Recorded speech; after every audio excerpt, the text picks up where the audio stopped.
So what we'll be able to cover today is the introduction to Wi-Fi hacking, and then you should be able to set that device up. There are processes that are involved for you to be able to get the device to communicate with Linux. So this is session 6, which deals with Wi-Fi hacking. Just to give us an overview of what we are expecting to cover in this section. So in this session, we will be going over some of the basics of hacking into Wi-Fi networks. Specifically, we go over knowing what is Wi-Fi. I know if I ask some of us here now that what is Wi-Fi, I'm very sure that some of us may give us a different definition. So we'll know what Wi-Fi is. We'll also know how hackers break into Wi-Fi, not also how hackers break into Wi-Fi. So disclaimer, we are not teaching you how to break into unauthorized individual Wi-Fi network. We are only, as required by the course, mimicking ways of the black hat hackers so that we can safeguard or take some preventive measure ahead of them. We're also going to learn how to set up our Kali machine for Wi-Fi hacking. So it's not plug and play. There are a series of setups that need to be put in place before you can successfully penetrate into Wi-Fi network. We are going to look at web hacking, and then we are also going to look at WPA/WPA2 hacking. If you look at that device, you see that it's written there. It's written there as recommendation. Now, somebody may want to ask, why is it that we have to get external Wi-Fi adapter, or we can, scan available network in Kali? Because your system inbuilt Wi-Fi does not have the required strength to be able to synchronize network within Kali. So that one is assumed to be for your base window, which is the window 11 or window 10 you are using.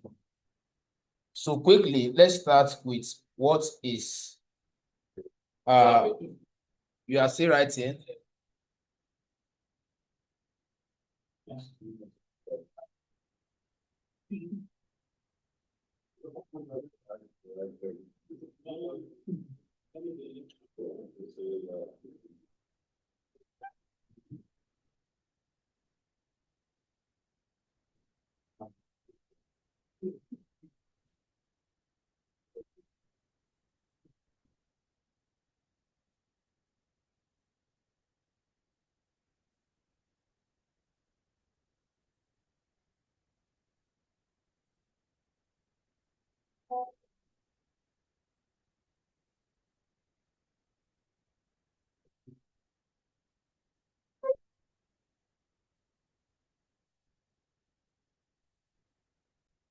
All right, so let's start with what is Wi-Fi. Wi-Fi is a wireless network technology. The wireless network technology that allows devices such as computers,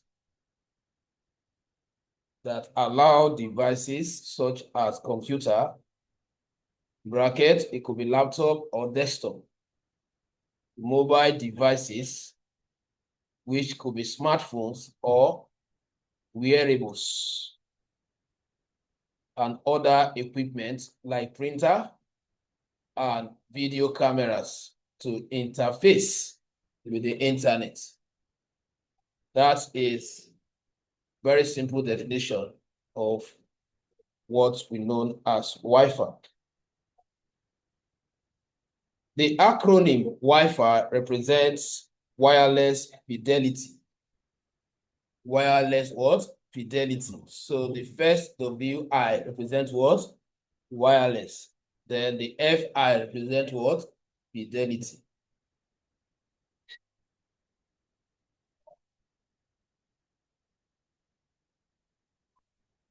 So just to explain further, internet connectivity occurs through wireless router. Before now, I've explained how informations are transmitted on the internet when we were learning networking fundamentals, right? I told us that information or data are transmitted or transported within the internet in what? In packets, right? So the router is what unpackage them, right? For you to be able to see the actual information and the IP address of both the recipient and the sender. So just because we are going to be making use of these terms, I just want us to know their full meaning. The one with WPA represents Wi-Fi protected access. That's the meaning of that WPA, Wi-Fi protected access. You know, in the first slide, I highlighted the type of hacking. Wi-Fi protected access. It is a security protocol designed to protect Wi-Fi network. For those that are taking note of it, it is a security protocol designed to protect Wi-Fi network. That's WPA. We just go back to this, remember where I mentioned what? WPA and what? WPA2.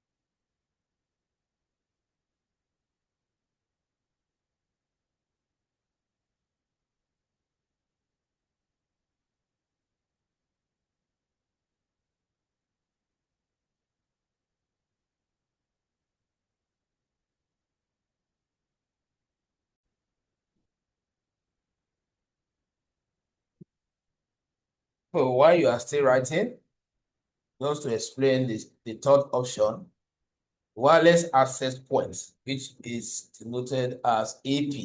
So some of these acronyms, we need to be familiar with them as cybersecurity experts, but they can be used to communicate to you in an office or during an interview. Allow wireless devices to connect to the wireless network. So what a wireless access point does is for your network is similar to what an amplifier does for a home stereo. So all this is just to explain for us to have the concepts around wireless. So the diagram has also explained where you have the wireless network,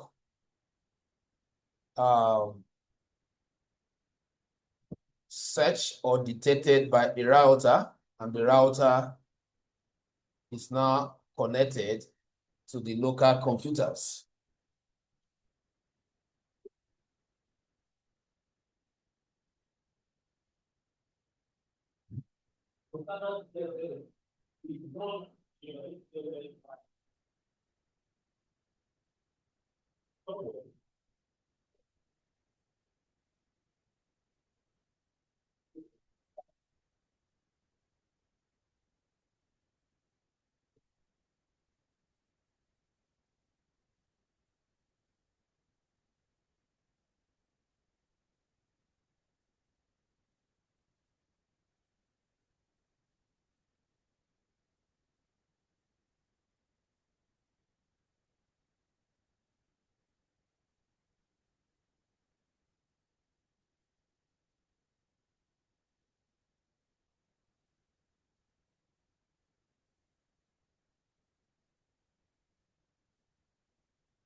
Can I proceed?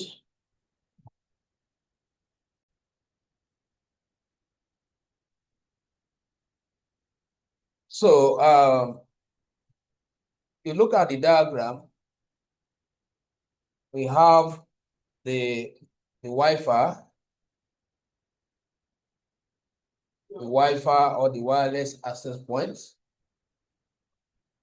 Then we have the DSL, which is digital subscriber line, or the cable that is allowing the local devices to tap network from the router.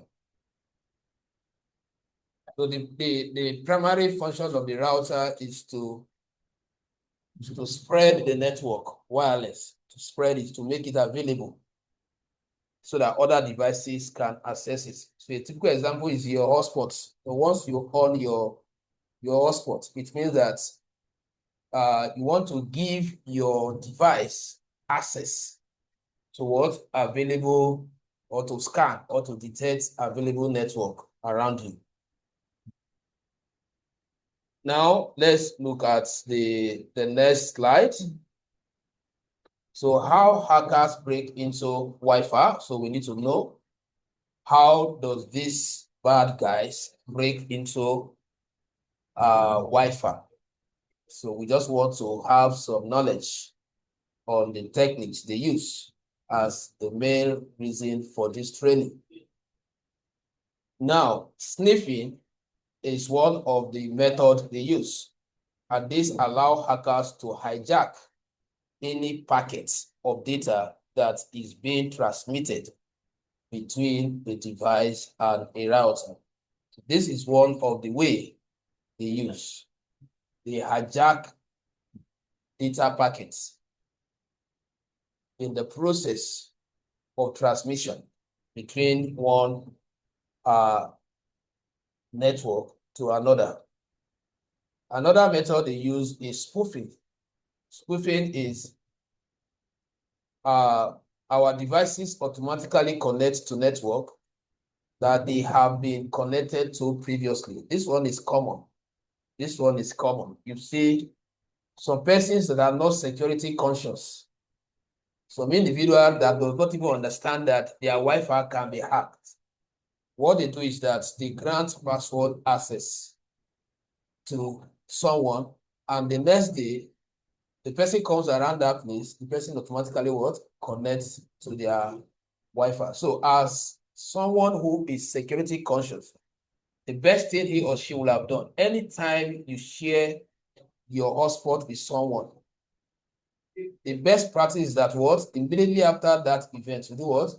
Change your password. Immediately. If not, if such a person comes around you next time, he does not need to ask for password. Automatically, the device will connect. So there are some of them that will deliberately go to places like maybe airports or some places and begin to beg individuals, please, I want to quickly print something from my phone or from a particular network. I don't have data. Please, can you share hotspot with me?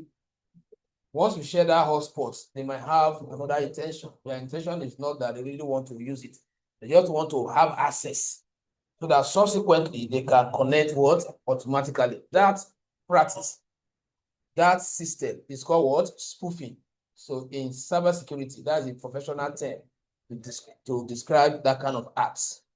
So like I told us that we should learn to be familiar with these terms, because don't be surprised when you are applying for a job and they ask you, do you know what is called spoofing? Do you know what is called sniffing? And it's something you know, but because of the grammar they are using, it will look confusing. So these call devices and computer to automatically connect to the newly set up router, enabling the hacker to monitor all incoming and what? Outgoing traffic. That is one of their. So once they gain access, look at what they do. They will set up a network within that. If you read from where I said previously, to hack device via spoofing, all a hacker needs to do is to set up a new network with stronger signal. So it's one of the reasons why you have to go and purchase what? That adapter. Because before you can break into another person's domain, you must be stronger than what? That person, right? Yeah. The reason why someone can come to your house and, steal your property, it means the person is stronger than you. But if you have the same strength, maybe you'll be the one to chase the person out. So the reason why you purchase that is that you are looking for a stronger network to be able to what? To hack a weak network.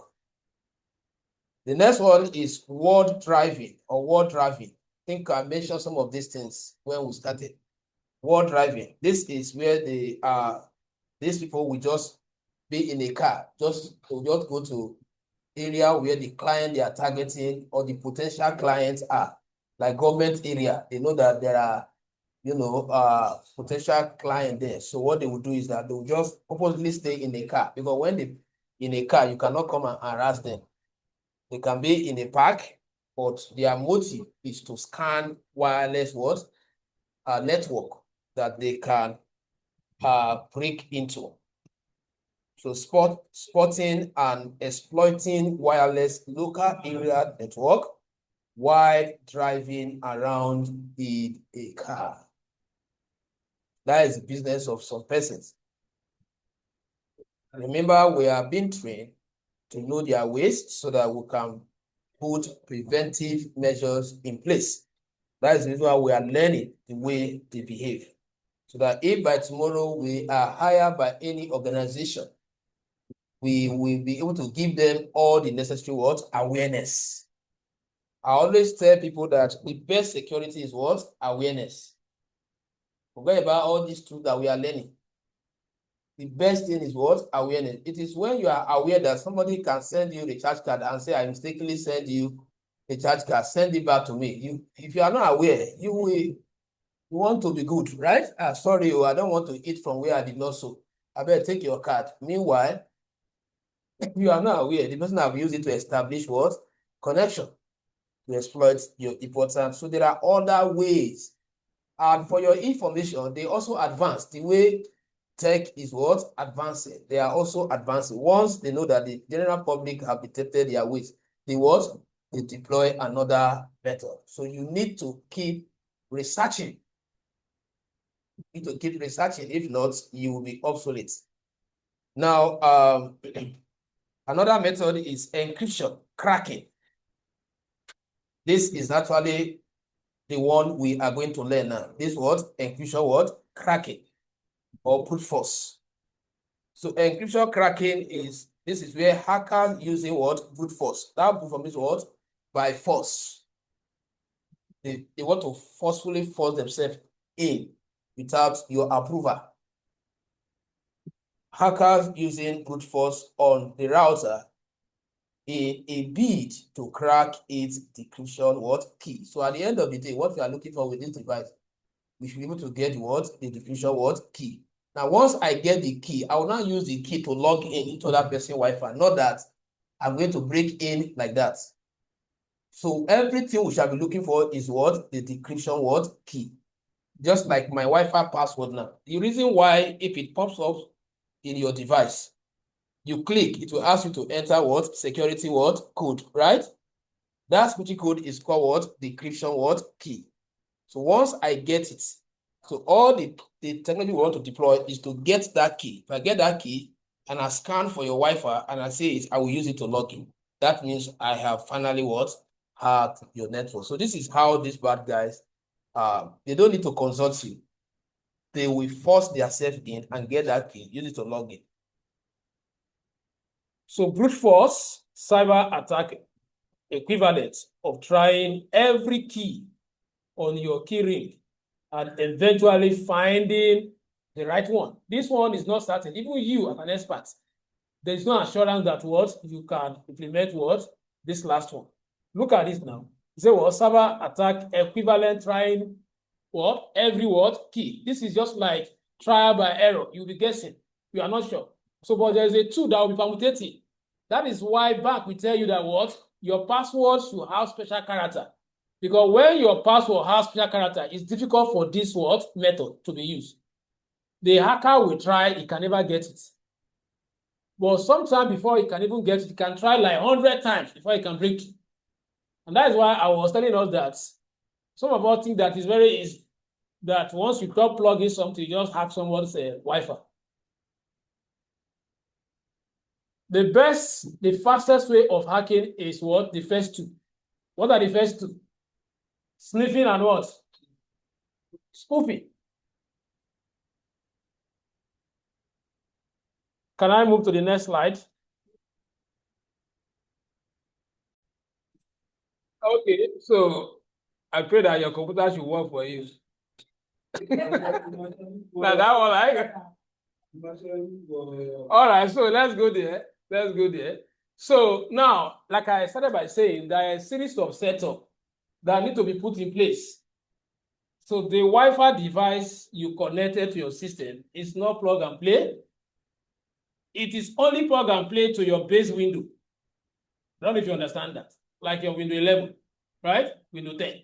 When as much we are running this within Kali in virtual box, emphasizing in virtual box, then you have to take further step to set it up. So in order to detect, so I will know the essence of this setup. In order to detect and connect to Wi-Fi networks with our virtual machine, we must use an external USB Wi-Fi adapter. It's a must. If it's going to be done within the machine, the virtual machine. So assuming that you have the recommended adapter, you will need to download the VirtualBox extension pack. So what we are saying is that what? This is an assumption that, okay, you have the recommended adapter, just like the way we have all connected our own now. So we will still take another step to download the virtual what? Extension pack so that it can be used with our what? Kali machine. And the website to download it is on the screen. So I have already downloaded mine, so I will just wait for us to log in through that URL and download it. Then I come back and show us how to install it.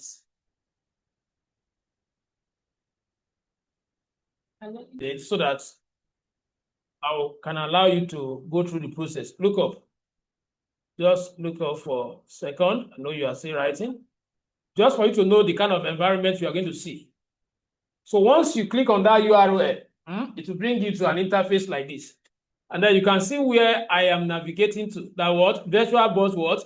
Your version now might not be this. It might be 7 points. If you are going there now, probably you're going to meet the latest what? Version there.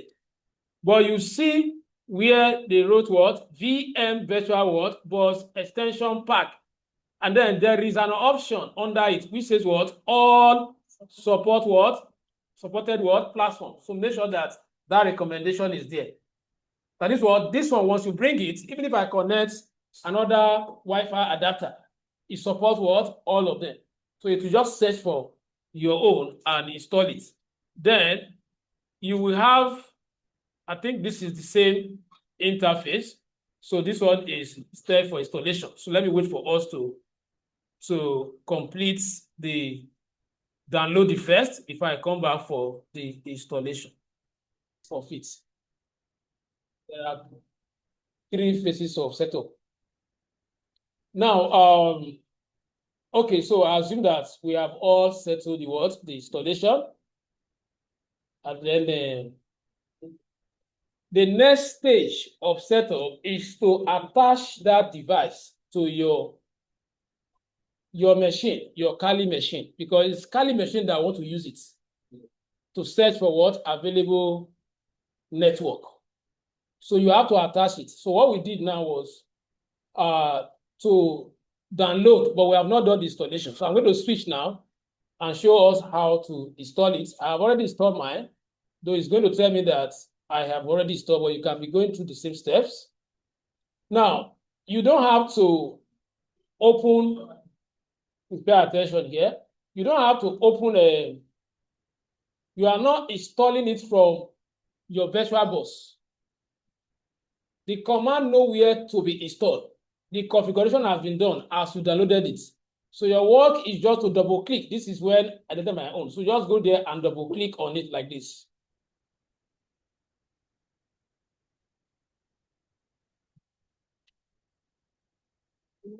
Just double click and wait. You can see that the way it opened up what? My virtual bus. I'm not the one that. So it knows that what is to be opened in what? Virtual bus. So my own is saying reinstall because I've what? Installed. Your own case is what? Install. Oh yeah, click. Let me use someone's own to follow up here. Install. Then you read through the information, click on agree, and then click on yes. Click on yes.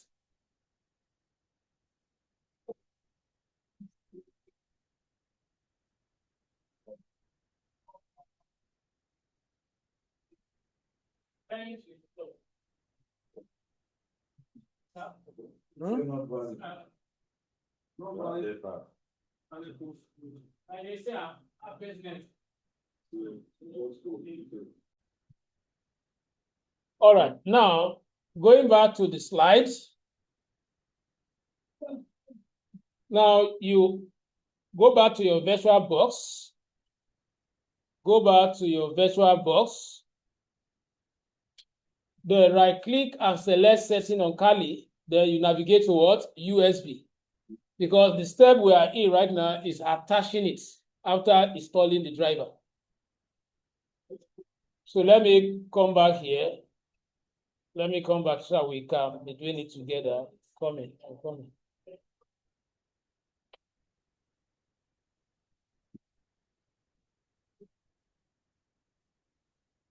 So this is my Kali. You right click on that Kali, then you select what? Settings. So from setting, you go to USB. You see that what? Your own here will be empty because you have not attached your own. Right? Or do you have anything there? Good. Now, are we still together? Can I proceed? Now, to attach it, you see this USB with what? Plus, with the green plus. Click on it.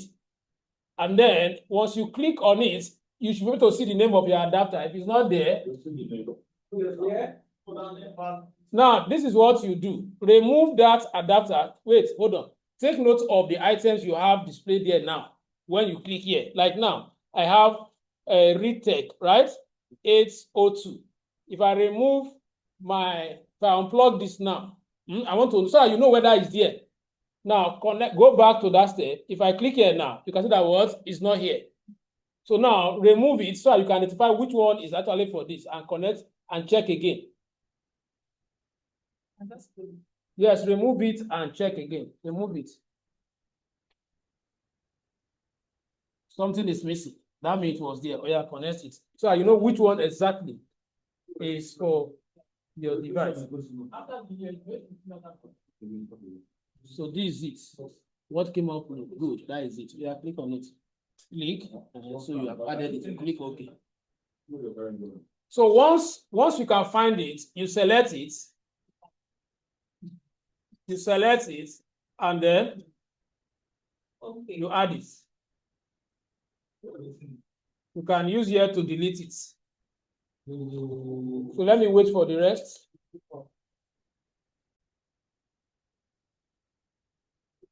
So let me just go through them just for confirmation. So the next thing is for us to make it to communicate with the network. After that attachment, we have to go back to settings on Kali and then go to network this time around instead of USB. So let's go back there.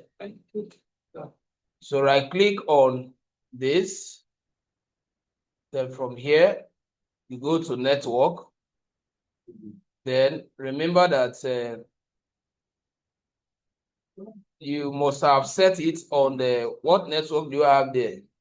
Your adapter 1 is set on NAT. That one was the one you set when you were installing Kali.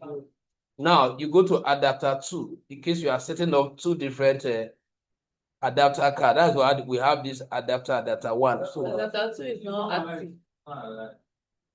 It's not highlighting. Hope you are not on basic as well. I think you have to. Okay, so you have to do what? They have to off the Is anybody adapter 2 working? No. No, don't up the Kali. Oh, that is where we are setting up the network. So if it is not working, let me see. No, you leave it like that. Don't worry, just leave it like that.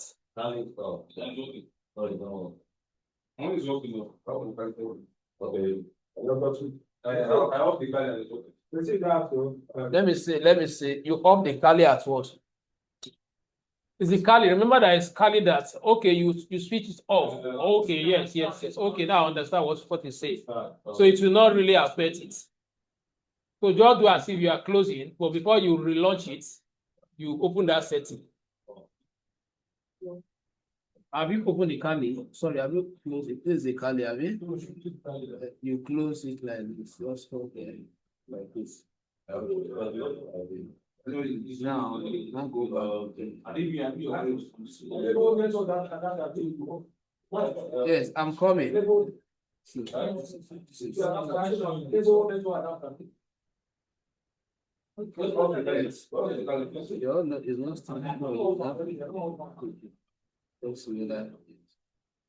Then select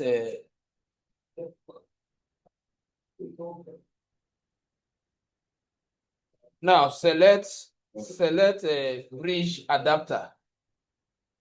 Select bridge adapter.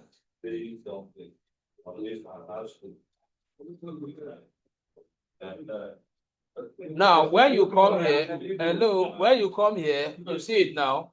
Hope you are able to see this name. That is that adapter that is added. You should be able to see your own. No. Now, after bridge adapter, you go to name. You should be able to see the name of that card. Yes, Adding something. Like yeah, it does not relate in any way. Have you seen your own? Who have seen? Yeah, on bridge. Yes, bridge adapter. Is it the 802? Yes. Yes, now USB wireless. USB. Now the other one is for that rally. the way it will capture it in the network setting may be different from the way that one is.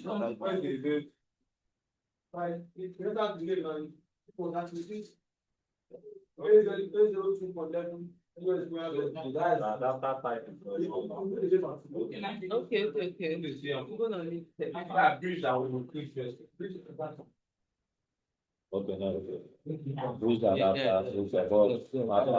5. Yes, once you click here, like you click that one now. Okay. The 9 will be on the 9. I've not clicked OK. Yes, click OK and exit.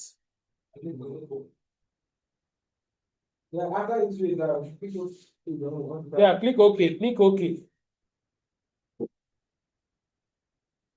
I see that even My own case now is not even active. It has selected it automatically. That's why I'm not permitted to. You always like they say allow you to. Yeah.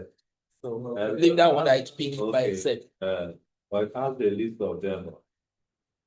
You just pick the one you selected must have picked. Probably is the most. Back to. Okay. Once that process is completed, now let's go back to the step. So we have a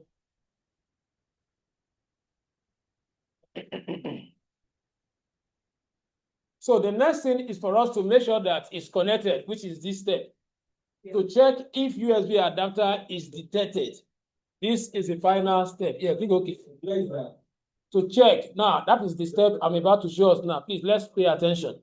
Now, once you have established that communication network, the next thing is for you to check if the USB adapter is detected. And the way I'm going to check is this. So I'll go to that Kali. You have to open the Kali this time around now. Yes, that Kali that you shut down, you have to open it back.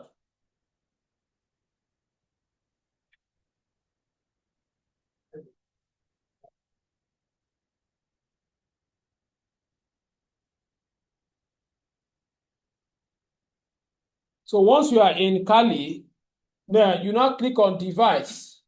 You will see USB. So the name of that card should display here. You can see like in this case now, it's not connected. So you will not be able to implement it until you check it like this. So I'll go back again to be sure if it's selected. It's not still what check. You have to make sure that it's selected. Now it's selected now. So this is the final confirmation. Oh. Yes, you have to start the Kali before you can see this device. So we have to change it. Go back to your setting. Go back to your setting and select network, that adapter 2. Change it. Remember I put a Bridge adapter. Bridge adapter. Put it on host only adapter and click OK. Then go back to your machine. Now, if you go back to your machine, let me wait for you to sort that out. Because I was expecting this my stuff that's it's supposed to be showing that. That's why I just happy the way you come with this one. On one hand, you don't need to tell them. Just put that if they are on. Okay. Yes. Okay, so just to end this section, please everybody look on the screen. Now, the way you will know that, please let's pay attention, please. The way you will know if the adapter is active. Once you have done all those setups, you will see this network icon here. It's not this one that you follow. It's this one. These ones are the Windows network.